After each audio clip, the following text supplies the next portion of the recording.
Oke, halo semuanya, halo Sobat Bangsa, kembali lagi kita di channel Fostrap, Forum Strategis Arah Bangsa. Yang kali ini kita akan ngobrol-ngobrol nih sama dua jurnalis handal, ngeri. Ini ada Om Alfi, ini ada Om Jajang, yang mereka kebetulan ada di TV ya, dua-duanya ya. Masih ada aktif di TV gitu. Makasih. Nah, oke, mungkin langsung aja. Nah, sekarang dari Om Jajang dulu nih. Sekarang kegiatannya masih aktif di TV udah berapa lama, Om? Aduh, malu.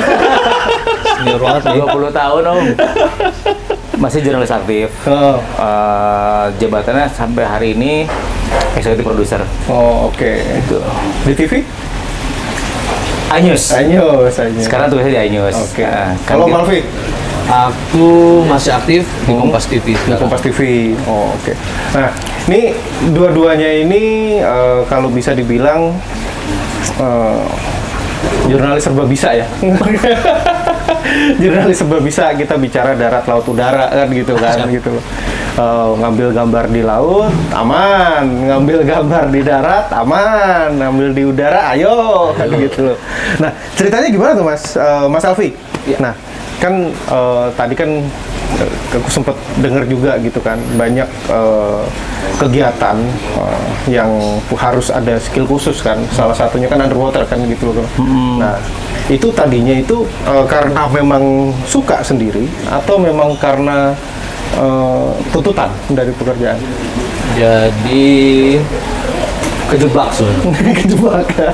Sudah terjebur dalam bahasa sekalian. Oh, oke. Ya awalnya kan zaman dulu itu kebetulan saya itu di desnya di dokumenter ya, feature dokumenter, beberapa di TV. Saya dulu sebelum di Kompas di Metro TV kan. Zaman dulu program-program dokumenter feature itu kan banyak kan. Medsos kan masih belum menggeliat seperti sekarang kan. Betul. Jadi beberapa konten atau beberapa tema-tema di dokumenter itu mewajibkan kita untuk liputan, kadang di pulau-pulau terpencil, kadang ya harus mengambil gambar dalam air. Jadi diberikan pelatihan pada waktu itu sama kantor kan, berapa orang, 10 orang atau berapa. Tahun berapa tuh Mas? Pelatihan 2000 aku pertama kali ngambil license itu 2010. Oh, 2010. Lama juga udah. 2010. Jadi baru itu Mas. Oh, itu kan baru ya. Jadi kejebak lah pada waktu itu ya, namanya seleksi alam lah. Ini olahraga, termasuk olahraga kan, olahraga ekstrim yang cukup mahal lah di kita, masih cukup terhitung mahal karena beberapa faktor ya kan. Jadi yang masih aktif sampai sekarang itu cuma 1-2 orang gitu. Jadi secara sistem sih sebenarnya sama aja ya, untuk fungsi untuk kita sebagai jurnalis kan mengcapture suatu tempat atau suatu objek gitu kan. Jadi awalnya sih seperti itu. Jadi kesini-kesininya ya lanjut gitu loh. Ya udah terusin aja sekalian gitu, lebih spesifik gitu ke arah sana. Gitu. Baik. Oke. Kalau Om Jajang? Yang mana nih? Kita bicara diving dulu. Banyak soalnya. Iya. Kalau diving sebenarnya sama, kejebak juga. Dulu kan ikut pelatihan di Asian Broadcasting Union (ABU) di waktu kan pusatnya di Kuala Lumpur. Saya mewakili kantor pelatihan jurnalis gitu loh. Asia Pacific Broadcasting Union gitu, ABU. Waktu itu pelatihannya di Filipina. Concern mereka adalah tentang habitat laut. Sponsornya Bank Dunia waktu itu. Tahun berapa tuh? 2009 kalau nggak salah, 2008 gitu. Oh, oke. Sebenarnya mereka concern dengan laut karena kan mereka menyadari bahwa Indonesia itu bank ikan dunia. Oke. Jadi kalau misalkan ada apa-apa dengan Indonesia, kehidupan lautnya, ekosistem lautnya, berarti akan berpengaruh juga dengan ekosistem laut dunia. Oke. Terutama Raja Ampat waktu itu. Oh, oke. Nah, terus akhirnya setelah ikut pelatihan, salah satu kewajiban kita adalah membuat dokumenter tentang kehidupan ekosistem laut gitu loh. Bahkan ke Raja Ampat. Sampai di sono bikin liputan, ya gitu aja liputan gitu lah, yang nyelam orang.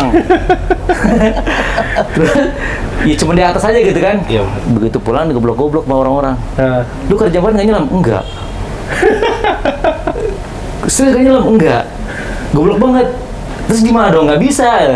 Ya udah, setelah itu ada beberapa temen yang udah ikut aja gabung. Waktu itu akhirnya dibawa ke Senayan, dikenalkan sama teman-teman, akhirnya malah jadi apa namanya, jadi belajar nyelam segala macem, sempat jadi pengurus POSI juga, pengurus di DKI 2 periode gitu, dan terakhir sih tidak aktif, cuman kalau untuk kegiatan-kegiatan kayak misalkan kegiatan SAR gitu, pasti gabung karena saya juga kan waktu itu juga termasuk sama teman-teman setelah kejadian yang AirAsia jatuh di Pangkalan Bun itu, kita membuat POSI reaksi cepat gitu loh. Nah kebetulan saya juga terdaftar di FKP 3, Forum Koordinasi Proteksi Pencarian Pertolongan di bawahnya Basarnas. Jadi kadang-kadang orang Basarnas tahu saya tuh orang POSI, bukan wartawan gitu loh. Jadi kadang mereka nanya, POSI mengirim siapa gitu. Kalau misalkan kita ngomong soal ini, loh Mas wartawan gitu ya? Iya, emang betul gitu. Jadi kayak gitulah. Jadi ya serba kebetulan sih sebenarnya. Mungkin kayak Om Alfi tadi gitu, yang ngalir aja sih. Serba kebetulan. Itu duluan mana tuh? Dari yang lu ada license apa sih? Menyelam, para layang, Panjat tebing paling. panjat tebing. Yang paling pertama apa, tebing ya? Panjat tebing. Oh, panjat tebing. Habis itu baru Setelah berumur, baru belajar terbang. Oke. Baru belajar nyelam. Faktor umur ya? Faktor umur, karena dari tahun 98 tuh udah jakin terbang sama teman gitu loh. Cuman waktu itu ngerasa olahraganya nggak cocok di para layang itu gitu loh, karena pas kebetulan para layang itu nggak bisa dipaksain kayak pakai panjat tebing. Panjat tebing itu kan kalau lu nggak bisa di outdoor, lu bisa di indoor. Oke. Ya kan, medianya bisa dialihkan. Kalau para layang terbang, medianya kan angkasa langit gitu. Kalau misalkan nggak bisa terbang, gitu loh. Jangan dipaksakan. Gitu. Kalau dipaksakan, ya minimal rumah sakit gitu kan. Iya. Jadi airmanship tuh lu di salah satu keuntungan di para layang itu kita dewasa lah untuk bisa menentukan kapan untuk gue boleh take off, gue bisa take off, atau gue nggak boleh take off. Karena kalau masalah take off banyak kejadian. Oke. Akhirnya boleh dibilang biasa karena kecelakaan itu karena human error gitu. Itu karena nekat ya, kebanyakan karena nekat juga kali ya. Bukan soal nekat sih, mungkin karena pengetahuan dia kurang, jam terbang kurang, jadi kayak gitu-gitu sih. Kalau Om Alfi selain nyelam ada apa lagi aktivitas? Aktivitas paling kalau sama temen-temen sama jurnalis itu tergabung di jurnalis 4x4. Teman-teman yang suka Four wheeler. Four wheel. Oke. Paling kita agendanya misalnya kalau misalnya tiap tahun tuh yang sudah rutin udah pasti kayak agenda sosial segala macem. Beberapa teman-teman sih sering dan yang aktif banget itu sampai kayak letusan gunung ngirim timnya ke sana. Paling gitu sih selain di diving. Nah, ini kan udah dua-duanya klotokan ya di dunia jurnalistik ya, terutama di TV gitu. Nah, apa sih suka dukanya yang selama ini, yang udah bertahun-tahun ini menggeluti dunia pertelevisian jurnalistik? Coba Om Alfi. Kalau TV itu menurut idolnya sudah bersaing dengan zaman sekarang media sosial kan. Artinya yang dulu itu kita itu di TV itu benar-benar misalnya bikin dokumenter, bikin feature itu sangat benar-benar laku ya program itu kan. Untuk sekarang kan udah nggak ada lagi beberapa TV untuk program-program panjang seperti itu kan. Iya. Tapi makanya mau panjang salah, dipendekin salah. Ini program media. Nah, makanya semua itu gulung tikar. Hal-hal yang kayak gitu larinya semua ke buletin aja. Iya, akhirnya ke hard news semua. Iya, hard news. Makanya sekarang gue pegang hard news terus. 4 tahun. Iya, kalau di TV hampir magazine nggak ada ya sekarang ya. Udah lewat. Kebetulan juga kemarin kan pandemi ya. Pandemi kan kita nggak bisa kemana-mana. Ketemu orang susah. Dan blessing in disguise-nya itu ketika ada Zoom kayak gitu kan. Ketika kita ngomongin mau ketemu orang, dulu kan harus ketika dialog kan undang orang ke studio, betul. Iya. Nah, akhirnya dengan Zoom itu lahir kita bisa wawancara orang dengan Zoom itulah akhirnya yang membuat kita program-program lain pun akhirnya bubar gitu loh, kalau magazine terutama. Karena nggak bisa ketemu orang, nggak boleh ketemu orang kan? Iya, betul. Nah akhirnya ketemu narasumber pun ya by Zoom itu. By Zoom. Dan akhirnya culture itu ke bawah sampai sekarang kan? Sampai sekarang. Bahkan beberapa narasumber yang enggan ya datang ke studio sekarang kan. Udah Zoom aja deh, kan gitu kan. Ya, paling gitu. Betul. Kecuali kalau emang kita niatnya mau bikin agak panjang. Program panjang yang kita yang datang gitu. Dialog lah. Model dialog yang agak panjang durasinya, talk show gitu. Ya. Cuma kadang-kadang juga talk show juga, ya paling satu yang datang, sisanya Zoom misalnya. Iya, gitu. Kebanyakan begitu sih sekarang. Gitu. Karena kan sekarang masalahnya bukan sekedar enggak datang ya, dipermudah juga, sama kan jalanan juga kan macet segala macam, orang kan sibuk. Mungkin ya, kalau Mbak Zoom kan di mobil handphone gini. Iya, ada beberapa narsum juga lagi nyetir kan kayak gitu kan. Jaringan udah bagus semua sekarang. Jaringan udah bagus. Jadi itulah TV itu idolnya itu udah bergeser ya, kan ya. Iya, karena pergeseran jauh banget ya dari yang dulu sampai terutama gara-gara pandemi kan gitu kan. Tapi alhamdulillahnya kalau TV-TV news kayak kita ya yang konvensional itu ibaratnya value-nya masih dianggap gitu. Betul. Publik gitu. Betul. Enggak, ya itu tadi beda-beda tipis nanti sama hoax Kang Jajang. Nah itulah bedanya kita sama non jurnalis kan, kalau kita kan jelas jurnalis kan punya kode etik. Jadi kerja itu harus verifikasi, kan, harus faktual. Karena pertanggungjawabannya beda berat gitu loh. Kalau misalkan karena kita punya kode etik, kan. Kalau kita melanggar itu bukan sekedar kita melanggar kode etik, tapi juga akhirnya lembaganya juga hancur. Karena bawa-bawa tidak percaya lagi sama publik gitu kan. Makanya kita misalkan seringkali terima gitu loh. Kayak misalkan Sriwijaya. Ketika Sriwijaya itu jatuh, kita dapat infonya. Teman-teman kantor, saya tahu semua TV pasti butuh waktu untuk menentukan kapan mau breaking news. Cuma masalahnya adalah kita mesti verifikasi ke siapa. Iya, betul. Nah kebetulan buat Sriwijaya itu karena daerah teman saya, kuasaan teman saya telepon. Benar nggak? A1 Jang. Tapi jangan bilang dari gue ya, karena dia tentara. Oke. BN breaking news langsung ikutin semua, ikutin gitu loh. Jadi kita pun untuk memastikan breaking news ini A1 nggak sembarangan. Cek all. Iya, betul. Telepon sana sini, pastikan bener ya A1. Gua nih mau naik jet sih ke sana. Gitu loh. Gue tinggal ini doang. Ini A1 dia bilang gitu. Oh ya udah. Berarti waktu itu oke, BN gitu. Kayak gitu loh. Ya itulah dunia TV ya, konvensional ya ibaratnya, yang harus bergeser ke digital mau nggak mau ya. Dan selalu ada waktu untuk verifikasi ya. Harus asal tayang iya, gitu kan. Itu dia masalahnya. Yang bikin rucuh kan itu kadang-kadang kan gitu kan. Akhirnya ketika orang yang berbuat hoax, kita yang harus meluruskan gitu loh. Siapa yang bikin ulah, siapa yang harus jawab. Bahkan berita-berita TV itu dikutip, jadi narasinya dibuat yang berbeda. Nah, itu juga yang kadang-kadang dipintir lah bahasanya kan. Kalau buat lucu-lucuan sih nggak masalah ya. Kita juga kadang-kadang program-program kita yang dibikin lucu-lucuan sama orang nggak masalah, kita juga tawa-tawa gitu kan. Cuman kan takutnya dipolitisasi untuk hal-hal yang negatif gitu, yang kita takutkan gitu. Oke.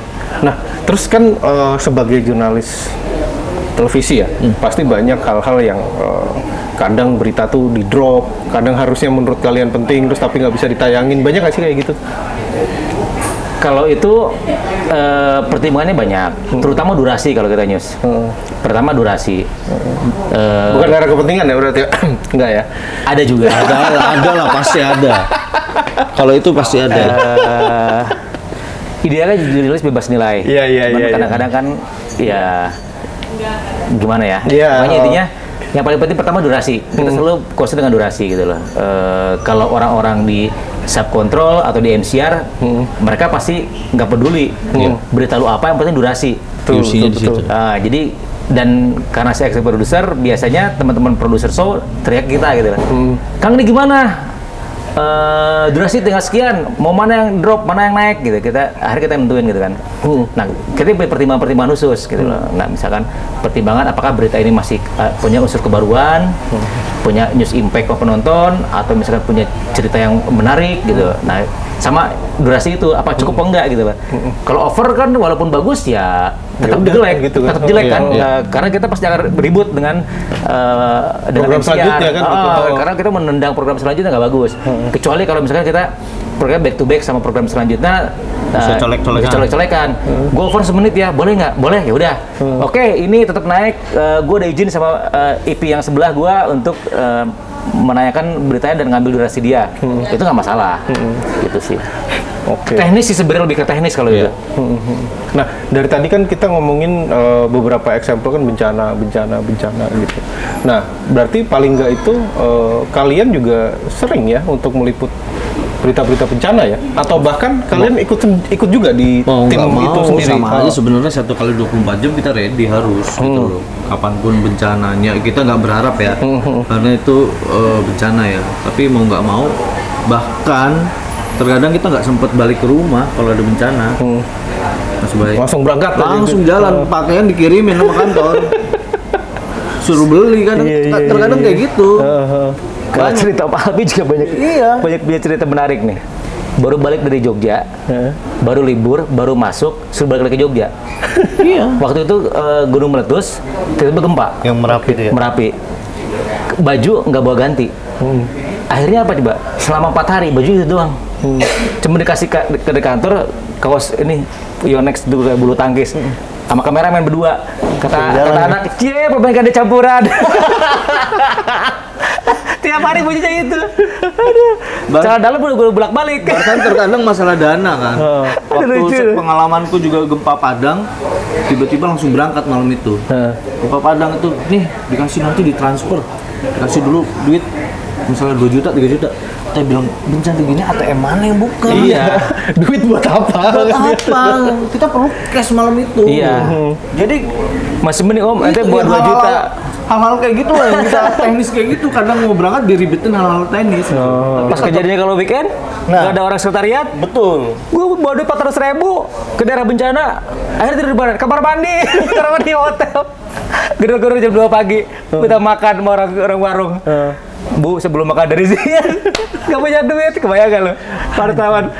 Kita harus datang standby kapanpun gitu loh. Ibaratnya ya. Itu sih yang bikin apa istilahnya? Hal teknis ya sebenarnya. Apa ya? Musibah buat kita, tapi akhirnya dibuat bahan lucu-lucuan, cerita lucu-lucuan gitu. Kebayang dong? Buat cerita jadi bener. Kebayang lo berangkat ke daerah bencana bawa duit 400.000 nggak bawa baju ganti, nggak bawa apa-apa kadang. Dikirimin ntar kalian tim ini apa namanya duluan, Bapak Talas, nanti tim berikutnya yang bawain baju kalian. Gitu. Mau nggak mau udah. Iya. Baju di badan kita jalan dulu, terbang dulu. Itu kalau nyampainya cepet, kalau nyampe yang belakangan itu Iya, kalau nggak ada pesawat ke daerah bencananya, daerah bencana itu sulit. penerbangan kan jarang kadang. Iya, nah itu kan kadang proses-proses seperti itu yang apa ya, kita menyebutnya apa ya, para pemirsa ini nggak tahu Orang kan nggak gitu tahu, loh. orang nggak tahu derita kita. Iya. Mau kita jungkir balik kayak gimana? Mereka kan ada. taunya, kok yang ini nggak tayang-tayang, nggak ada update-nya nih kan gitu loh. Padahal kita sendiri ya kita mah udah lagi begini kan gitu. Iya, kita sendiri mungkin bukan sekedar memperjuangkan mencari konten berita ya. Untuk mencapai lokasi pun kita belum tentu nyampe. Kita lebih berjuang, gitu loh. Kayak misalkan terakhir kayak Palu nih, yang paling terakhir saya ingat itu, kalau Palu itu karena saya waktu itu mewakili FASI juga dari Aerospot kan. Padahal saya udah bawa surat dari Federasi Aerospot pengantar, tapi itu pun harus ngantri, gitu loh, untuk dapat naik Hercules. Emang gitu? Iya. Kadang barengan bantuan akhirnya ya gitu, Oke. Karena kan penerbangan komersil susah. Entah itu Bahkan nggak ada. Mungkin karena airstripnya yang bermasalah gitu, yang rusak. harus di clear area dulu. Kadang hanya pesawat militer yang boleh mendarat di bandara tempat-tempat bencana gitu. Karena kan kalau pesawat militer kan dia masih propeller ya. Iya. Landasannya nggak perlu yang landasan panjang gitu. Di pasir pun bisa kadang. Gitu. Jadi kita ya istilahnya memanfaatkan yang ada aja untuk sampai ke di lokasi dulu gitu. Oke. Nah, Mas Alfi sendiri pertama kali ngeliput bencana di mana tuh, Mas? Dulu di mana ya? Masih inget nggak? Masih ingat di mana? Jogja. Oh, Jogja gempa? Iya. Oh, gempa Jogja itu. Jogja. Berapa? 2006 atau 2007? Iya. Itu kalau misalnya Itu masih belum in-house ya, aku masih dulu kan pernah magang di Metro, terus balik lagi ngelanjutin kuliah, ada bencana, teman-teman dikasih akses semua, suruh liputan buat karena kita yang lebih dulu yang ada di lokasi kan, kita yang ngalamin. Oh, gitu. Jadi beberapa faktor bencana itu ya udah. Oh, karena anak magang dulu ya. Iya. Jadi akhirnya dimanfaatkan juga ya. Dimanfaatin, udah lu kesana dulu. Lu ada kamera, lu jalan dulu. Jadi Bukan mati karyawan. jadi kontributor dadakan. Kontributor kan satu kan. Karena zaman dulu kaset lagi. Iya. Ngirimnya kan Oh, nggak iya. bisa ngirim kayak sekarang. Iya. Nunggu messenger lah, Titip apalah messenger, gitu kan. kadang Sekarang titip pakai handphone grup juga WhatsApp pesawat. nyampe. Dulu titip grup pesawat kita. Pesawat di mana yang nanti di bandara sini Ditungguin udah ada messengernya Iya. nganter gitu. Kaset kan gitu. Kalau sekarang sangat mudah sekali gitu. Mudah. Asal BTS-nya nggak roboh aja.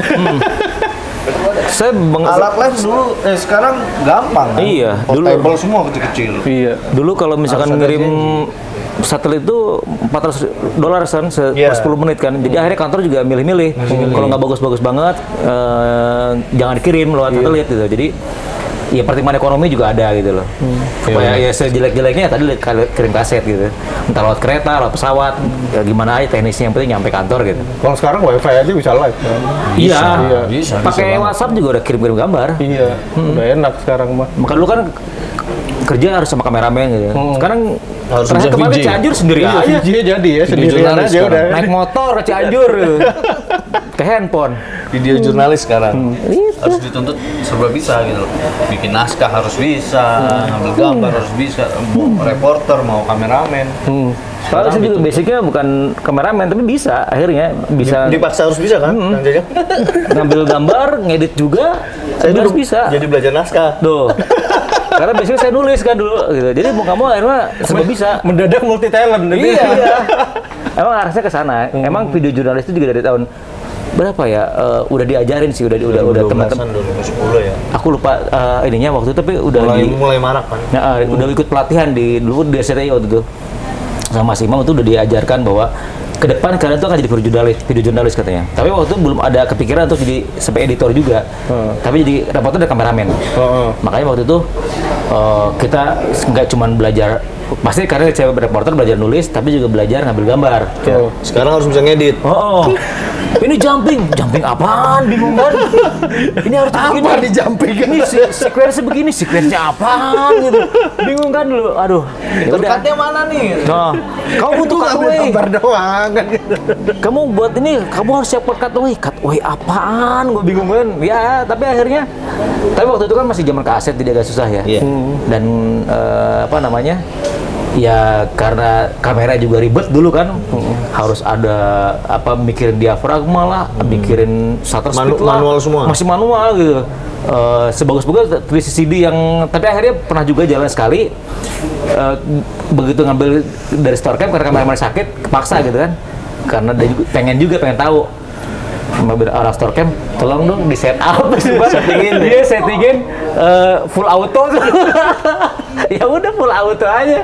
Terus begitu di lapangan sama kameramen, yang teman-teman kameramen, gue mau gambar ini, gimana caranya? Oh gini diajarin. Gitu. Sekarang harus bisa live. Nah, Segala macem gitu. Karena udah semuanya dipermudah kan gitu loh. Jadi dipermudah dan mau nggak mau harus nggak siap mau. mau ngapain aja kan gitu. Iya. Harus live sekarang, udah setup kan. Harus ini bisa. sekarang, berangkat sekarang kan. Jalan gitu kan. malah sekarang nggak perlu mikirin bawa kamera, bawa handphone aja. Handphone jadi. Iya sih, gue juga ngeliat beberapa country sekarang pakai HP aja udah kelar kan gitu. handphone, pakai handphone, pakai headset, malah gua nggak pakai tripod lagi, karena kan sudah apa namanya ada stabilizernya kan di handphone gitu loh. Ya udah sampai ketongsis aja, yang penting ketika buat live ya pegang aja udah.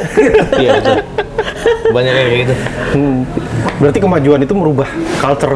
Merubah habit kita. Iya, merubah habit, mau nggak mau. Semuanya kita dianggap dipaksa buat upgrade ya, Kang. Mau nggak mau, secepat apapun itu kita harus cepet kirim gambar. Jadi jangan mentang-mentang lu reporter, lu presenter, lu kameramen, lu editor, wah gua nggak belajar, nggak bisa. Bisa. Gua sampai nerbangin drone aja, gua nerbangin drone. Iya. Betul. Gitu loh. Dan gue malah seneng karena kan gue hobi terbang kan. Ketika berhubungan dengan penerbangan gue malah seneng gitu. Malah ada mainan baru. Ada mainan baru dan ketika apa namanya kan media gue kan angin, jadi lu lebih paham gitu loh. Oh di sini apa namanya band liftnya, di sini turbulensinya lo lebih ngerti gitu loh. Dan aturan terbang ketika deket bandara gue boleh terbang, gue tahu gitu loh. Gitu kalau ketika orang-orang maksain nggak bisa, ini ada aturannya, ada undang-undangnya. Kalau gue maksain terbang gue ditangkap gitu loh. Masih bagus nggak dijatuhin. Iya, nggak dijatuhin. Sekarang secara otomatis ya Kang Jajang udah di ban kan? Iya, kalau sekarang areal tertentu udah kita nggak bisa terbang. Tanpa izin, dekat bandara. Ada bandara gitu. Oh iya, gue pernah tuh kayak gitu tuh. Zaman dulu mah terbang aja. Dulu terbang aja karena mereka juga drone cuma terbatas kan. Belum ada aturannya. Pernah tuh di masa-masa itu yang drone masih terbatas. Tapi gue tahu masih mahal. Tapi gue tahu dan gue bilang gue nggak mau terbangin karena ini bandara. Bilang gitu. Gue harus bilang dulu, gue harus koordinasi dulu karena kenapa? Pesawat itu bukan ringkihnya istilahnya sangat faktor X-nya lah. Dalam hal ini pesawat nabrak burung itu jatuh. Nah, gitu lah. Apalagi nabrak udah keras nih. Nah, walaupun kecil ya. Dan ketika kecelakaan pesawat itu kan biasanya nggak murah dari segi ekonomis dan mungkin jumlah korbannya. Jadi kalau misalkan gue menjatuhkan pesawat gara-gara drone gue kan, bayangkan gue bersalahnya gue, bukan kata tanggung jawab, gue pun sendiri pasti akan mungkin trauma gitu loh. Kan kalau pesawat kan kalau kecelakaan kan terus sendiri jumlahnya pasti banyak. Gitu loh. Dosa gue banyak gitu artinya. Banyak orang jadi jadi hati-hati. korban. Jadi orang jadi korban gitu. Nah, selain ngeliput bencana, kayak tadi nih Om Jajang kan ikut juga di apa namanya BNPB ya? FKP 3. FKP 3 segala macam di bawah Basarnas lah gitu. Nah, Om Alfi sendiri ikut juga selain meliput pernah nggak secara personal juga datang sebagai relawan waktu gitu. Sriwijaya sama Lion Air tergabung sama relawan juga. Oh gitu. Berarti ke bawah nih. Turun ke bawah ngambil gambar underwaternya. Oh oke. Yang waktu ada relawan barengan aku itu Kang Jajang yang meninggal. Oh iya. Aku 10 orang sama almarhum itu. Oh iya. Barengan aku. Yang berarti di kapal Basarnas ya? Kapal Basarnas. Jadi waktu Lion Air itu tim kita relawan juga yang barengan aku turun. Ya itu ada insiden yang meninggal waktu itu satu relawan. Apa sih yang membedakan kalau misalnya underwater nih terutama ketika kita mengambil biota laut biasa kayak kita bikin dokumenter atau establish biasa kayak gitu sama ketika ngambil kayak misalnya di bencana kayak gitu tuh di pesawat Lion Air atau apa gitu. Jelas adrenalin ya. Wah itu kan kita biasa, kita dididik, kita ambil license itu kan untuk pandai kan. Iya. Artinya itu kita apalagi harus water kan gitu kan. Penyelam happy gitu. Yang indah-indah gitu kan. Nah kita masuk situ ya faktor lain-lainnya itu lebih banyak otomatis yang harus kita siapkan gitu kan. Jadi mau nggak mau kemarin itu juga nggak sembarangan juga penyelam boleh turun di situ gitu. Basarnas juga jadi ada syarat tertentu. Iya, nggak mentang-mentang gue punya license nih, gue pengen bantu, nggak bisa. Langsung bisa nyebur gitu. Di screening juga kemarin. Jadi intinya ini sebenarnya bukan peraturan baru, peraturan lama. Dari tahun 2000 aja ikut operasi SAR. Kebetulan waktu di tahun 2000 itu di SAR di Citis di Gunung Salak. Oh iya. Karena di pos Kodal. Di pos kendala operasi. Jadi semua relawan tim SAR yang mau gabung harus lapor. Oke. Nah, makanya idealnya setiap yang mau gabung itu mau organisasi gitu tuh. Terus data namanya siapa, peralatan dibawa apa gitu, logistiknya gimana. Kalau kurang ya kita bantu gitu loh. Jadi, nah termasuk Om Alfi bilang tadi. Nah kan kalau di FKP 3 Basarnas itu biasa saya kalau posi dulu sering mewakili kan. Jadi kadang teman-teman posi nanya, teman-teman posi kirim siapa aja gitu. Kira di posi kirim tuh berangkop suratnya, ada tanda tangan ketua umum gitu loh. Yang dari posisi penyelamnya ini. Profilnya, CV-nya juga terdaftar, Gitu. alamat detail segala macam. Sertifikasinya. Gitu loh. Jadi jangan sampai nanti tadinya mau jadi relawan, Malah kita ngerepotin orang banyak. mau ngesar malah disar gitu. Itu sih intinya. Pengen nolong malah diurusin. Iya. Itu sih intinya. Jangan sampai gitu. Jangan sampai yang mau ngesar malah disar sih intinya. Ketat sih kalau untuk urusan bencana yang seperti itu ya. Untuk tim SAR itu yang boleh bergabung itu khususnya penyelam itu menurutku sih ketat gitu. Syarat-syaratnya nggak semua juga teman-teman kameramen yang punya license juga nggak semuanya bisa masuk saat itu. Iya. Karena faktor X-nya itu lebih banyak dibandingin kita benar-benar liputan yang indah-indah segala macam. Itu kan kita yang nentuin Iya, kan betul. mau nyelam di kedalaman berapa segala macam. Kalau ini kan ini lautnya aja nggak tahu nih kayak Dalamnya gimana nih, berapa nih, kan ujungnya gitu. kayak gimana nih. Jadi waktu itu Bener-bener nggak ketahuan. Kalau misalkan nyelam wisata itu kan kita tahu kan, reefnya di sebelah mana. Gitu ada loh. guide-nya juga. Ada masternya gitu loh. Kalau ini sebenarnya urus diri masing-masing. Iya. Masang alat sendiri, bawa alat sendiri. Terus Kadang nyari tabung sendiri kan. punya tabung sendiri ya? Iya, kayak gitu. Pokoknya gitu deh. Dan nggak ada yang ngasih tahu. Pokoknya cuma briefingnya. Ingat pertama kali kan waktu itu SAR-nya Lion. Hari pertama rongsokan ditemukan. Dari jam 2 pagi itu dikumpulin. Yang punya kualifikasi penyelam dikumpulin sama Pak Saugi gitu, Muhammad Saugi. Iya.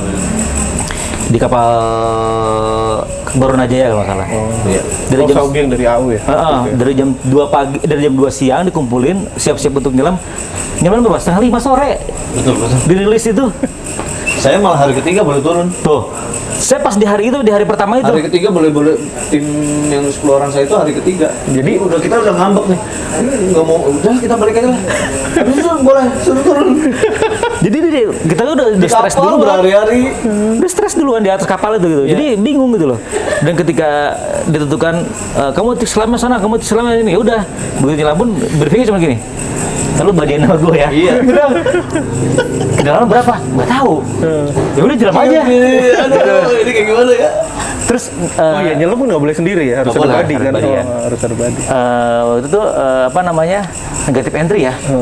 Waduh, langsung dong. Anjir. Iya kayak batu. Jadi kayak batu. Ting. Udah kan kalau misalkan nyelam biasa kan kita fun dive kan ada reef buat patokan gitu kan, ada tunggu-tungguan. Kita patokannya apa? Kayak dibilang Lain aja tuh. Badian, kita badian ya. Boro-boro yang body gue tuh udah hilang duluan. Ya udah gue babal jadi aja udah. Dan Gitu. dan Aduh, kita kocak. itu kan hari pertama kedua itu kan udah tercium ya ketika ditemukan titiknya itu udah ibaratnya bau jenazah itu udah kecium ya. Jadi kita mau nyelam itu udah duluan sebenarnya gitu. Oke. Di permukaan itu ada ditemukan serpian-serpian itu sebenarnya kita udah mencium karena beberapa tim SAR kan yang gabung sama kita juga tugasnya nyisir kan, ambil itu kan. Apapun yang bisa diambil diambil. Diambil. Itu tuh tercium. Makanya pas Apapun itu. iya apapun itu, selai rambut pun diambil. Gitu loh. Jadi, Karena mohon maaf, Identifikasi ya. Oh. kadang-kadang kan bukan kadang-kadang yang udah pengalaman dari Lion sama Sriwijaya itu nggak utuh kan. Iya. Jadi apapun yang bisa ditemukan diambil. Dan ya mungkin saya nggak bisa cerita di sini kondisinya. Ya begitu. Jadi apapun bisa ditemukan diambil. Karena bisa saja bagian itulah bagian almarhum gitu, bagian korban gitu. Oke. Dan hal kayak gitu kan banyak yang nggak boleh tayang ya. Oh iya, banyak banyak. banget. Gambar-gambar itu beberapa memang difilter banget. Aku pas kirim gambar roll ke Iya. kantor itu dikirim, tolong di QC benar-benar aku bilang. Aku nggak ngontrol dari lapangan, nggak sempat ngontrol gitu. Pokoknya kirim aja lah. Kirim dulu, Oh. kontrol dari kantor. Oh, tolong jangan langsung tayang. Iya. Maksudnya harus di QC. Jangan sampai benar-benar. bobol nih, kan, gitu. Gitu. Jadi benar-benar Los ya, ntar. terfilter. Gitu. Nggak apa ya, nggak sembarangan langsung naik gitu. Apalagi yang kayak gitu ya. Dulu kan sempet ngobrol juga pengalaman temen yang ada di Tragedi Sampit, maaf Bang. Itu ya banyak nih kita dilihatin nih Mas, yang nggak tayang nih kata dia. Wajir, bilang ngeri-ngeri banget, bilang gitu. Ini yang nggak bisa tayang. TV itu kan punya P3 SPS. Itu perubahan perilaku penyiaran setelah program siaran. Artinya kita udah punya filter. Kalau lolos dari kita, ada yang wasit akan mensemprit kita gitu kan. Nah makanya jangan sebelum disemprit kita sendiri harus filter. Mulai dari mana? Dari lapangan. Kemudian mulai dari tim produksi yang di dalam. Nah, cuma kan ada beberapa hal yang kita juga tidak selalu bisa memfilter di lapangan. Berbagai alasan. Mungkin Om Alfi masalah kecepatan dan lain-lain. Kita kan dituntut harus cepat kan. Kirim gambar atau apa ya yang hanya ya momen adanya itu gimana? Yang bisa memfilter kan tim produksi di paling mentok-mentok di blur udah gitu aja kan. Iya. Setidaknya harus di blur. Kalau saya kadang-kadang sih alasannya bukan sekedar kecepatan. Beberapa kali kan jadi relawan juga kan, dan mewakili organisasi gitu loh. Jadi waktu terakhir di Palu itu mewakili organisasi, akhirnya saya mewakili keluarga juga. Betul. Karena kan nggak bisa keluarga datang ke Palu, waktu itu susah banget kan ke Palu itu kondisinya. Jadi karena saya orang yang bisa masuk ke Palu daerah bencana, jadi saya mewakili keluarga. Jadi saya ambil gambar, walaupun kebanyakan long shot, ada beberapa yang saya ambil untuk foto atau video yang detail shot. Itu ciri-ciri fisik korban. Karena kenapa? Suatu hari keluarga butuh bertanya, ini bener gak almarhum? Saya bisa nunjukin gitu loh. Karena kan kadang-kadang yang namanya mayat itu kan kondisi pasti akan berubah dari hari ke hari. Dan bayangkan, ini salah satu contoh ya. Saya punya teman orang Korea, namanya Dongjin. Kita berteman. Tapi di satu hari ketika ketemu mayatnya, kita nggak ada yang kenalin. Kebayang nggak? Karena fisiknya udah berubah, mulai pembusukan. Nah, yang bisa ngenalin waktu itu adalah perempuannya, pacarnya. Karena kenapa? Dia menyiapkan pakaiannya, celana dalamnya, dia kenal celana dalamnya. Ketika coba tarik celananya, celana dalamnya kotak-kotak, itu Dongjin katanya. Nah, hal-hal seperti itu yang kadang-kadang kita nggak pernah tahu kan, ciri-ciri fisik, ciri-ciri pakaian, tanda-tanda itu yang karena kita sekedar berteman, kita nggak tahu. Kadang keluarga kan taunya misalnya tanda-tanda di badan kan, itu tai lalat di mana, bekas operasi. Kita nggak tahu kalau misalkan nggak diceritain. Kalau misalkan nggak gitu-gitu kita nggak pernah tahu. Nah, itulah kadang-kadang saya juga ngambil, pernah ditegur sama orang rumah sakit, Pak, saya juga ngerti gini-gini, saya jelasin. Saya butuh ngambil gambar karena saya mewakili keluarga. Saya tunjukin surat tugas saya dari organisasi. Oh ya udah kalau gitu. Jadi saya tahu kapan saya jadi jurnalis, saya sebagai jadi relawan, saya bilang gitu. Jadi mohon maaf. Gitu. Udah akhirnya ngambil gambar detail. Kalau keluarga minta, ini fotonya dan di mana saya kuburkan. Waktu itu gitu. Jadi kalian sendiri harus bisa memilah ya, mana yang menjadi kebutuhan yang mau dikasih keluarga, mana yang harus untuk ditayangkan, segala macam kayak gitu udah harus di. P3 SPS kan udah ngatur itu gitu. Kita harus paham gitu. Harus paham gitu. Simbol-simbol misalnya itu simbol-simbol tertentu aja, misalnya korban gempa kadang kita harus ya misalnya kaki nggak boleh detail tapi kaki aja, atau identifikasi kan kadang kalau korban-korban itu ada di kakinya itu dilabelin kan? Dilabelin. Hanya itu simbol-simbol aja tertentu yang bisa kita ambil gitu loh. Tapi kalau untuk fullnya sih sebenarnya ada gambar-gambar kita punya, bisa kita punya. Cuma ya itu ya. Yang banyak yang dipertaruhkan terutama psikologi dari keluarga. Psikologi keluarga karena kan itu traumatis kan. Takutnya traumatis keluarga gitu. Melihat kondisi, makanya kalaupun mereka minta, saya nggak kasih, tapi kalau mereka minta baru saya kasih gitu loh. Dan biasanya nggak saya kasih juga, saya tunjukin doang. Saya simpan gitu loh. Gila. Karena kadang-kadang gini, di daerah bencana itu, Om Bayu, daerah bencana, kalau mungkin pesawat jatuh, itu korban cuma 100, 200. Polisi punya waktu untuk identifikasi, iya kan? Dengan DNA lah segala macam gitu, dengan postmortemnya. Kalau daerah bencana, korban 20.000, 2.000, 5.000. Gempa gitu. Petugasnya pada hilang. Iya. orang lokalnya RT RW mau verifikasi udah nggak ada. Mereka juga korban gitu. Iya gitu, petugas pun nggak ada. Di rumah sakit pun akhirnya mayat tuh geletakan. Makanya kita ngambil gambar itu untuk identifikasi juga. Oh ini kayaknya ini temen gua deh. Makanya gua foto. Iya. Saya makanya kan, gitu. sorry gua potong. Dulu kan sempat ada viral yang menganggap bahwa wah ini cara naruh korbannya tidak manusiawi atau apa. Tapi karena memang nggak ada tempat lagi. Nggak ada tempat lagi. Kayak gitu. Saya masuk ke rumah sakit pun nggak ada petugas rumah sakit. Jadi bukan karena asal tanah aja, tapi memang nggak ada tempat. Nggak ada tempat. Dan tenaga medis atau relawan pun masih sedikit pada saat itu. Contohnya gempa Padang. Saya naik ke Bukit Tigo itu, sampai masyarakatnya nangis-nangis yang terkubur itu belum ada relawan. Saya dapat ambil gambar secukupnya, saya turun ke bawah, relawan atau tentara tim SAR saya tunjukin ke sana gitu. Itu di sana pusatnya gitu. Turun ke bawah karena harus ngirim gambar kan. Saya ngambil gambar secukupnya, orang nangis-nangis segala macam keluarga yang terkubur itu secukupnya saya ambil. Di sana tuh belum ada tim SAR. Saya turun baru mereka naik ke atas sana. Kadang kita jadi juru kuncinya juga, padahal kita juga nggak tahu jalan gitu. Ke arah mana jalan aja terus gitu. Ketemu titiknya kita baru turun. Oke. Juru kunci juga ibaratnya. Padahal mau bodo amat kita jalan juga nggak tahu jalan. Iya. Apalagi dulu kan sempat ada yang ya maaf ya, kan kita tidak bisa menyenangkan semua orang gitu kan. Betul. Gitu. Ada juga bilang yang ini mereka bukannya nolong malah ngambil gambar kan kayak gitu kan. Padahal kan yang pada nonton di rumah. Iya.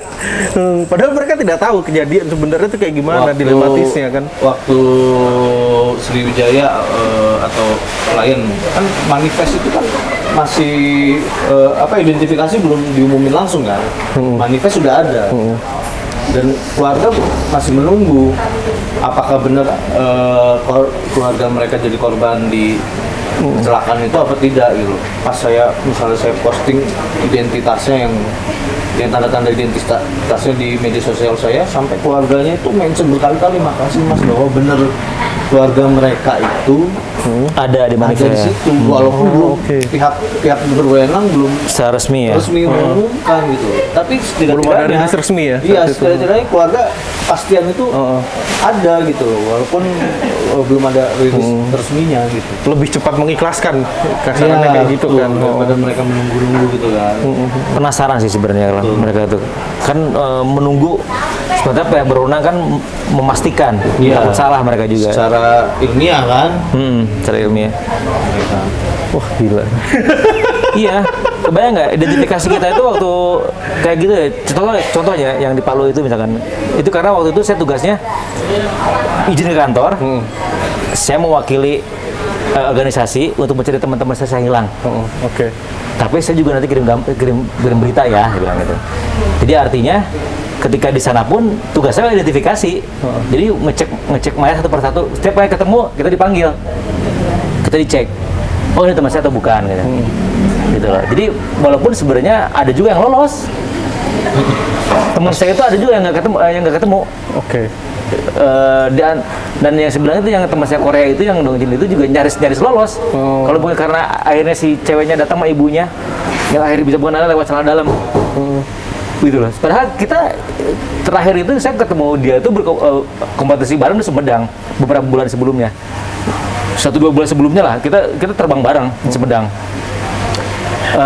Sempat semobil bareng gitu, sempat ledekan gitu. Dongjin lu ngapain duduk di belakang? Dia udah biasa, orang dia pernah ikut wajib militer di Korea. Oh iya bener ya, Korea pasti ikut wajib militer, ketawa aja gitu loh. Dan ternyata sebulan 2 bulan kemudian ya terjadi bencana gitu dan dia meninggal. Padahal itu kita baru ketemu kan, belum lama, dan begitu dia jadi korban, saya identifikasi, saya nggak bisa kenalin. Oke. Banyak sih suka dukanya. Mas Bay. Gue sih pernah jadi jurnalis juga gitu loh, cuma belum pernah gitu loh, makanya ngeliat cerita kalian ini. Ya kadang liputan dapat yang AC-AC, gitu. Kadang dapat yang hantar berantai. Ya itu sih mungkin suka duka yang boleh dibilang kehidupan kita tuh dinamis secara pekerjaan ya. Nggak melulu kantor gitu loh. Walaupun udah lama di kantor, kadang-kadang kayak kemarin terakhir yang waktu ya kayak ke misalkan Cianjur aja gitu. Iya. Berangkat tuh ke Cianjur. Iya deh gitu. Gitu. Sama siapa? Qatar gak usah ngurusin. Kayak Palu juga. Gue berangkat ke Palu ya. Loh, sama siapa? Tiket gimana? Kalian gak usah mikirin. Pokoknya gue berangkat. Gak usah mikirin SPJ pun gak usah mikirin. Pokoknya gue berangkat kan dapat berita. Orang kantor kan bingung. Ya akhirnya kalau kita niatan baik waktu itu karena ada teman-teman yang hilang. Oh iya, Cianjur akhirnya lo live jadi relawan itu ya? Iya, ada yang jadi relawan juga. Ada yang jadi di Palu itu karena apa namanya? Malah ketika teman-teman tahu saya mau jadi relawan untuk mencari teman-teman yang hilang di Palu, teman-teman yang banyak yang japri, lu tiket pesawat udah punya belum? Belum. Ditransfer untuk beli tiket pesawat. Misalkan karena waktu itu kita mau terbang dari Jakarta susah. Iya. Karena isinya bantuan semua kan. Jadi mau nggak mau teman-teman udah di Makassar aja, di Makassar nanti kita siapin pesawat gitu. Akhirnya terbang dulu ke sana ke Makassar dan di sana pun dijemput sama teman-teman gitu. Jadi yang ketika kita niatan baik pun insya Allah ada jalan kan. Iya, betul. Dipermudah kok. Iya gitu. Kalau Mas Alfi sendiri yang paling berkesan nih gitu kan pasti semua tempat ada cerita ya gitu loh, terutama di daerah bencana itu di mana? Kalau saya sih yang paling berkesan banget itu karena perdana ya ikut tim SAR menyelam itu ya di Lion Air. Lion Air itu kan perdana Kang Jejang. Sama waktu yang di Pangkalan Bun sipil nggak boleh turun kan? Nggak boleh. Nggak ada yang boleh turun. Nggak boleh. Oh, oke. Pada kita juga waktu itu di posi itu udah nyiapin satu kapal besar apalagi untuk kita berangkat. Nggak boleh Lion Air ya? turun. Betul, bukan yang AirAsia yang di Pangkalan Bun. AirAsia. Waktu itu kan dalam kan. Dan kebetulan juga lokasinya jauh. Kita udah nyiapin kapal waktu itu. Kita udah berkali-kali rapat waktu itu. Di Senayan waktu itu kan masih ada sekretariatnya waktu di Kingdom waktu itu. Udah mau nyiapin tim kapal, udah siapin satu kapal besar yacht model gitu kan. Ada yang mau mendanain segala macam, ada nyiapin kapal segala macam. Tapi waktu itu nggak jadi berangkat. Nah, begitu Lion Air itu ya kejadian akhirnya kita bisa nyelam yang hari pertama itu yang dipastikan yang pokoknya punya kualifikasi nyelam harus nyelam Pak Pasuki waktu itu. Itu apa ya, istilah deg-degan tuh bener-bener deg-degan. Deg-degan bener. Karena tegang, mukanya tegang gitu. Kok lihat itu AirAsia yang waktu itu akhirnya bosnya datang itu kali ya? Yang pas mau tahun baru bukan sih? Iya, tahun baru ya, Tahun baru itu Lion Air. Bukan Pak AirAsia, iya benar. Yang Itu ada si Tony Fernandes kan? Iya, betul. Yang pas 10 tahun tsunami Aceh tuh. Saya lagi di Aceh tuh, ngerayain 10 tahun tsunami Aceh. Di telepon suruh geser ke Pangkalan. belum ada titiknya. Entah di Bangka, entah masih bingung. Iya, masih bingung waktu itu, masih bingung. Pasti ada di mana nih gitu loh. Oh, oke. Standby katanya. Entah di Bangka, entah di kalau Pangkalan Bun masuknya ke Kalteng ya, udah. Kalteng. Kalteng ya. Akhirnya kalau di Pangkalan Bun pada geser ke Pangkalan Bun. Ingat waktu 10 tahun tsunami Aceh tuh ya. Itu berapa hari tuh waktu itu di Pangkalan Bun? Oh, akhirnya nggak ikut, akhirnya nggak berangkat. Aku juga akhirnya nggak berangkat, aku susah pesawat sana kan. Akhirnya teman-teman yang Jakarta semua yang dorong sana. Lagian sampai sana juga sipil semua nggak ada yang boleh turun. Oh, nggak ada yang boleh ya? Nggak ada Tentara yang- semua ya? Tentara militer. Oh, yang akhirnya dibantu sama beberapa tentara asing itu juga kalau nggak salah. Enggak sih. Oh, bukan ya? Kalau itu yang di Makassar yang kedalaman di 2000 yang pakai Oh, yang ini ya, yang Lion juga tapi bukan Lion, yang Adam Air ya? Adam Air. Adam Air. Itu yang tentara asing. Itu mah susah kalau itu mah. Pakai kapal semua. Nggak mungkin loh itu. Nggak mungkin manusia ya. Terlalu dalam ya? Terlalu dalam. Kemarin kita aja yang Lion Air 35, 30. dia tuh di 32, 35. Iya. 32, 35 itu bisa lama, paling 5 menit. Nggak bisa lama di dalam kita. Kondensi ya? Bukan, emang kan kita ketika jalan kan harus istilahnya apa? Ada Jadi lupa. hitung-hitungannya. Hmm. Gitu loh, ada itu. Oh iya, makin dalam oksigen makin cepat juga kan. Oh, Kita Naik perlahan. equalize dulu Iya. segala macam kayak gitu kan. makin Iya. dalam, makin sebentar kita di bawah. Oke. Wah, ngeri. Enggak sih. Ya, itu sih Luar biasa. Itu sih Enggak, menurutku yang paling tapi ini gua ya. berkesan. Maksudnya itu karena pertama kali Iya, ya. saya juga perdana. Perdana dalam artian ngesar di laut ya. laut ya. Kalau ngesar di gunung di sungai sih kan Ya, dari zaman kuliah gitu. darat ya, kita Udah berapa biasa kali lah. ya Oh. kan. Dan aksesnya nggak susah kan. Kalau urusan laut ini kan kita nggak pernah Soalnya tahu. nggak tahu, dalamnya dasarnya sedalam apa nggak tahu. Di dalam ada apa kan gitu. Sama leadernya dulu kita sampai bilang kalian nggak usah tegang dimarahin, anggap aja ini Van Dijk. Baru bisa senyum semua. Mukanya pada tegang. Ini waktu yang Lion Air perdana itu udah dikasih tugas sore-sore, matahari juga udah turun. tinggal 70% kan, berkurang 70%. Visibility gelombang tinggi. Waktu nggak lagi pas dulu tapi lagi jelek. Aku gelombang tinggi tuh. Gelombang tinggi ya. Jadi begitu, dan yang satu bot saya sama kita pun nggak ada yang tahu kedalaman berapa. Berapa kedalaman? Nggak tahu. Terus gimana? Ya udah, ini aja negatif ya, negatif entry, mati lu. Negatif entry. Biasanya kita kan nyelam, dong. Iya kan. Oke, turun. Bareng. Ini enggak, dong hilang. Lah, temen gue hilang. Katanya ngomongnya sebelumnya, lu body gue ya. Tentu orang hilang. Karena saya kemarin tuh bawa kamera, bawa lampu yang paling besar, saya sengaja bawa lampu yang paling besar. Saya kira saya ada leadnya, saya ngikutin. Pas itu kamu depan jadi sign-nya karena kamu bawa lampu. Bingung di depan sendirian. Nengok ke belakang nggak ada orang. Tapi ini mau kemana kan gitu. Bingung mana gitu. Jadi ya navigasi kita juga harus sedikit banyak harus paham lah. Iya, untuk iya, urusan iya. kayak gitu loh. Jadi biar nggak tersesat juga gitu kan. Karena disuruh bawa lampu paling besar. Bawa kamera gitu kan. Oh paling depan, bingung kan ya. Kita baru pertama kan. Nah itu berkesan sih. Nah, ini kan tadi kan udah banyak lah pengalaman-pengalaman yang di daerah bencana. Kalau selama ini untuk underwater yang paling menyenangkan gitu, di mana aja Mas? Ya udah jelas lah, Indonesia ya Raja Ampat lah. Ya, boleh Raja Ampat sih menyenangkan. Raja Ampat tuh udah gak ada duanya lah untuk saya. Apa aja ada, baik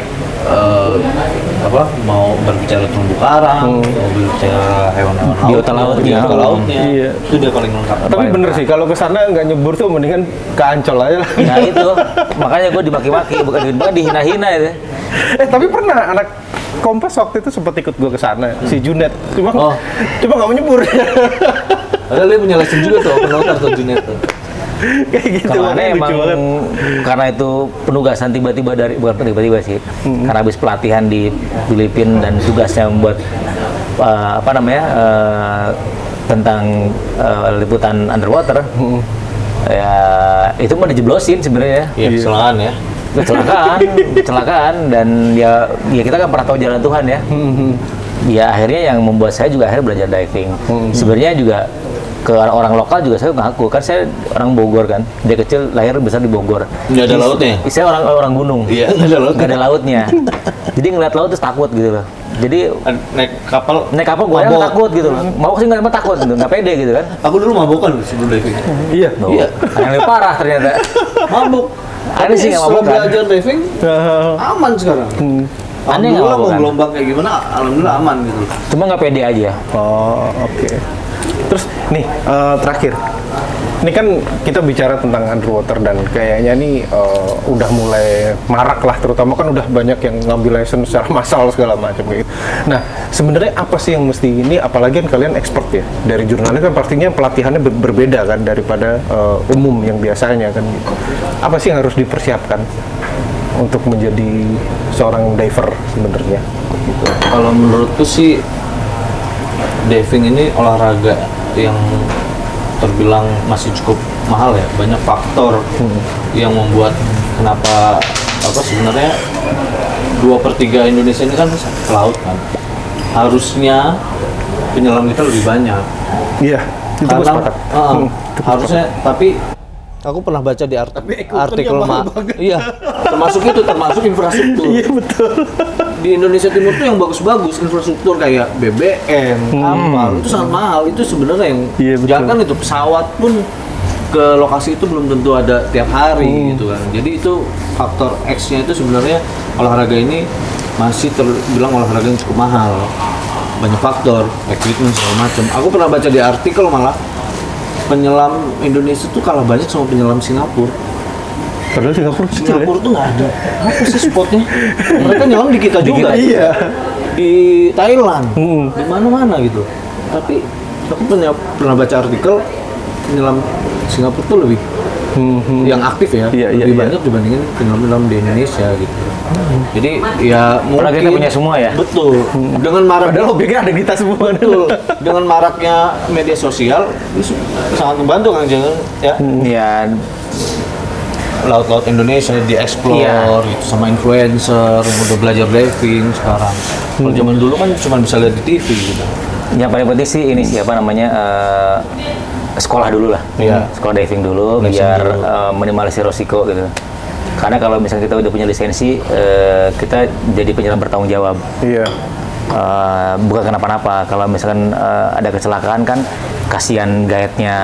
Jadi nanti kasihan orang-orang yang hidup dari situ. Gara-gara mungkin di kecelakaan segala macem, banyak orang terdampak gitu kan. Akhirnya mungkin operatornya jadi sepi segala macem. Akhirnya jadi berantai kan. Berantai. Belum lagi kalau ada apa-apa, dinasnya kena lagi kan. Iya, dinasnya kena diperiksa. Iya.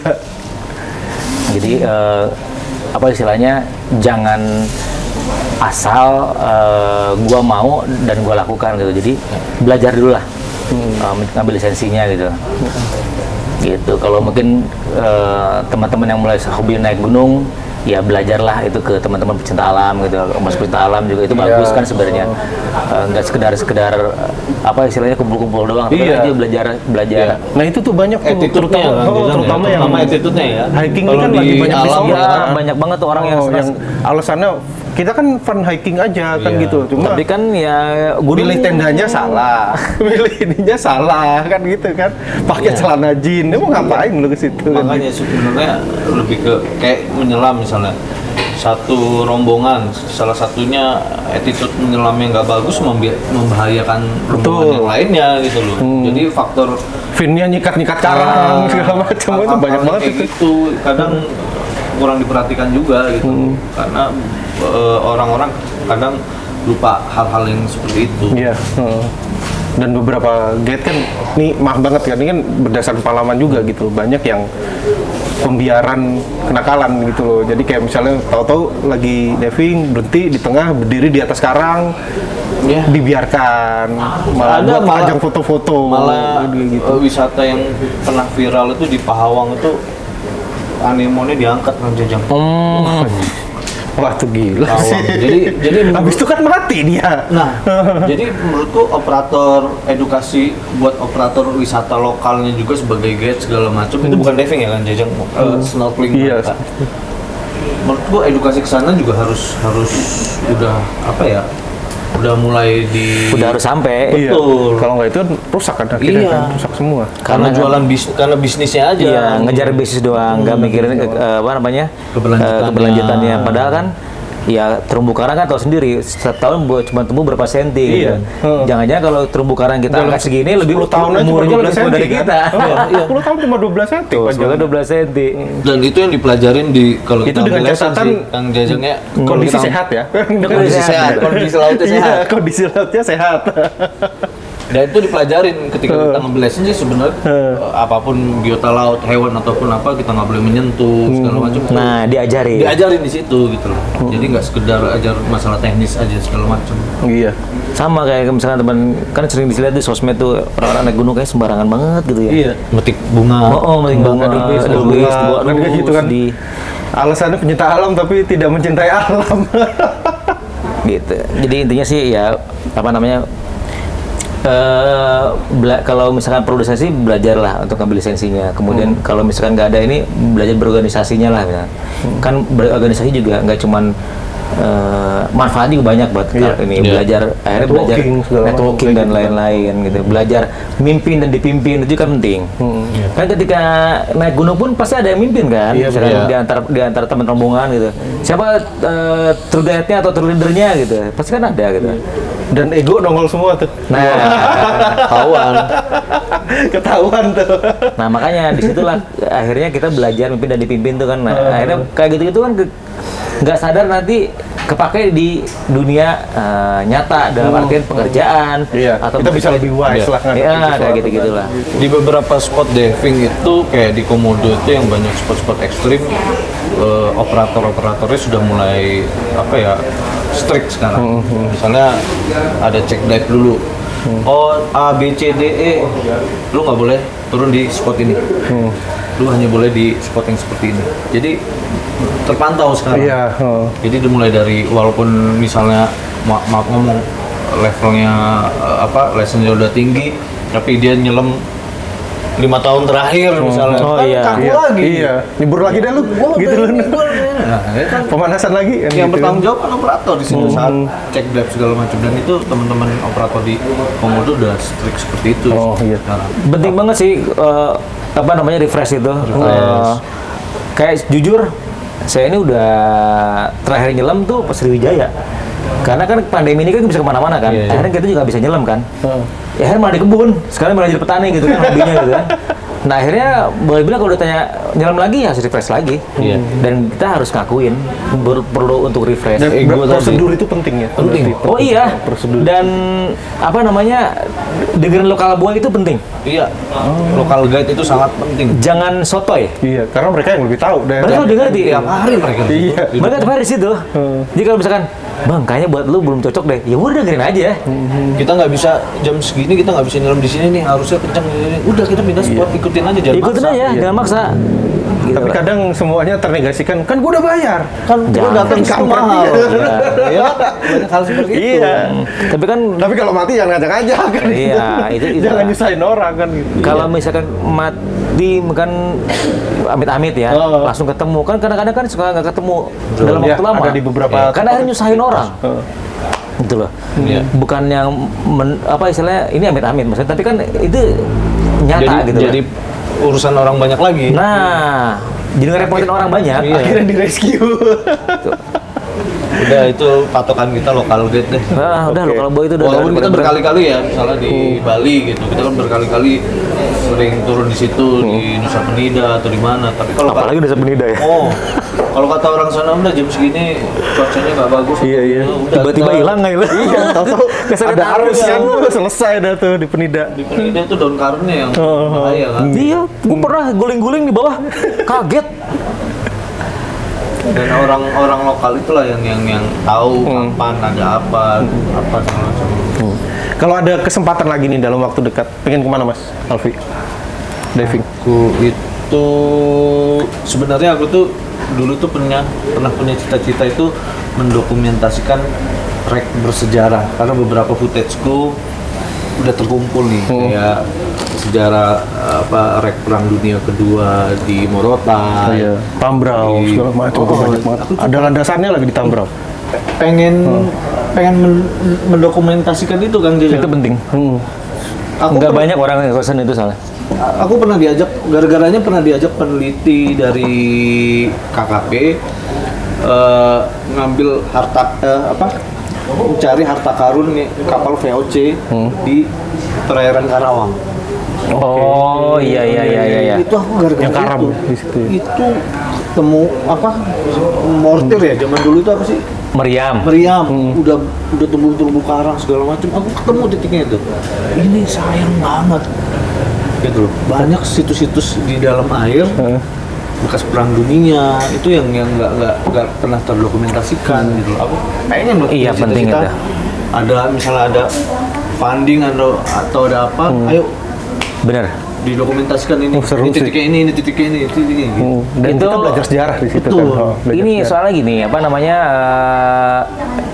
boleh dibilang, gue yakin sih namanya laut kita udah kayak museum bawah laut. Iya. Betul. Karena kan dari zaman sebelum abad penjelajahan kan banyak tuh yang dari Timur Tengah, dari Cina terutama jalur sutra. Oh iya benar.